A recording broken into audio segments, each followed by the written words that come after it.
It's time to get your server talking to the outside world. If you're not familiar with IP networking in general, you should probably check out a quick refresher course online. I didn't want to include it in this video because it's a little bit outside the range of topics. The first thing to do is to assign a static IP address and disable DHCP on the network card.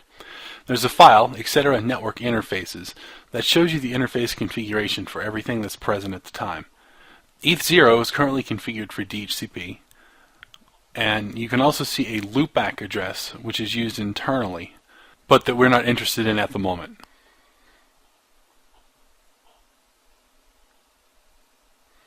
Let's go ahead and take a look at the first real networking command that's involved, and that is ifconfig. So the ifconfig or interface config command is used to show the currently active and installed network devices on your server. They'll show IP address, the net mask, packet counts, IP6 address if it's present, and just some general statistics data. This is the normal interface, and you can see in the first line that it's an Ethernet and the hardware address is the MAC address. And then there's an IP4 address, the broadcast net mask, and then an IP6 address which is automatically assigned. Automatic assignment is fine for desktops, but for servers you definitely want a static address so that you can always count on it to be there. So once again, we're going to edit the networking config file with sudo, and we're going to switch the configuration from using DHCP to using a static IP address. I picked one out of the air that I knew was valid on my local LAN, but you're going to want to make sure that you pick one that's both outside of your router's DHCP range, or that you've put an assignment for, or one that you know isn't in use by something else at the time. The normal netmask configuration and gateway configuration apply. If you have questions about these type of setup and configurations, browse around on the internet a little bit for network setup. You should know the settings for your network at home. Configuration changes in this file aren't instantaneous. If I do an ifconfig, you'll notice that I still have the DHCP address that's currently assigned to ETH0. I want to go ahead and change that. So what I do is the networking restart command, which you do have to run as root, and it will reset my network addresses to match the configuration file that we just edited. It matches the configuration changes that I just made with 11.254, so everything seems to be okay there. Another important bit of info to have handy is the kernel routing table, which you can see here. In this case, my default route is via the gateway, which is a DDWRT router that I have on my local LAN. If I give route the -n command, it will not resolve host names, and then you can see that it is 192.168.11.1. To verify basic connectivity on my network, I want to go ahead and ping the router. As you can see, it works. And then the next thing to do is find out if I have an internet connection. So I'm going to go ahead and ping Google, and hopefully that'll return. It does with reasonable times, so I hit Control-C to cancel the ping.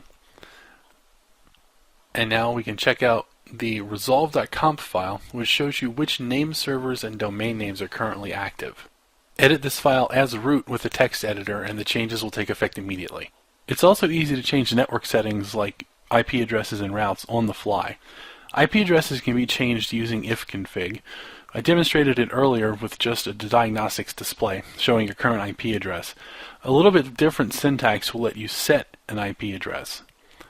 So we can do it like this, sudo ifconfig ETH0 and then the IP address that you want to set it to and the word up, which sets the interface to active. Put in the password and then a new ifconfig display will show that the IP address has in fact changed.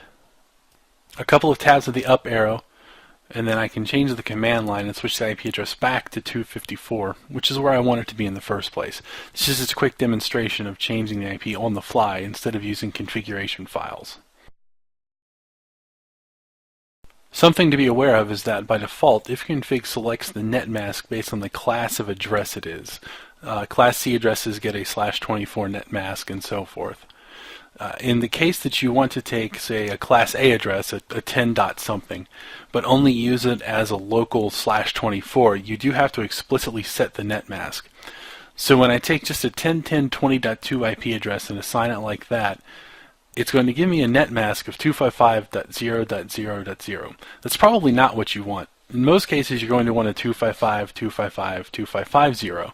Instead, what you've done is told the computer that the entire 10.0.0.0 network, all 16 million hosts, is available directly connected to your Ethernet card.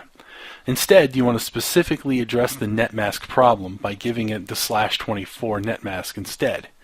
When you do that, the routing table now looks a little bit more correct. The best way to avoid this problem is to get in the habit of always using a netmask, even if it should auto-assign correctly. It's important to draw the distinction between interfaces in a server, which are physical interfaces like Ethernet cards, and IP addresses, which are purely logical.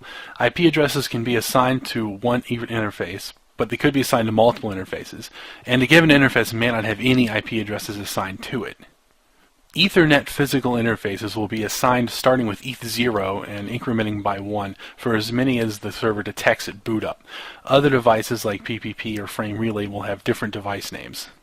To show the difference, I'm going to explicitly set ETH0 to its down state. We can do that with sudo ifconfig ETH0 down. When that happens, the device is no longer going to be available for the operating system to use it under normal circumstances. All we see is the loopback address because ETH0 is now disabled. However, if we do an ifconfig-a, which shows all interfaces, we'll still see ETH0, and we'll still see that it has an IP address assigned to it. In the case that the network card were to come back up, the IP address would remain attached to it when the machine was available. As far as actually passing packets, though, we can check out the routing table and see that the kernel really doesn't know anything about that IP address that is supposed to be assigned to ETH0. You wouldn't be able to get anything to it, it wouldn't answer pings, and it won't actually be able to ping out either. So we'll go ahead and restart networking, make sure that it comes back up the way it's expected, that the routes are present, and now we have our system back to the way it should appear to be upon boot up. Now I want to demonstrate a command called Netstat. Netstat shows you all of the active and listening connections on your machine at the time. This is useful for diagnostics and just to get a general feeling for what's going on. In order to do that, we're going to have to turn the server that doesn't do anything into a server that actually has a service. The first service that I want to use, and probably one of the most important, is called SSH, which is a secured shell. If you're familiar with Telnet, it's like Telnet, but it's encrypted. If you're unfamiliar with Telnet, it lets you connect into a Linux server and run commands through an encrypted channel, just as if you were sitting at the console. So the first thing that we want to do is check out Netstat without anything running so that you can see the difference after SSH is installed.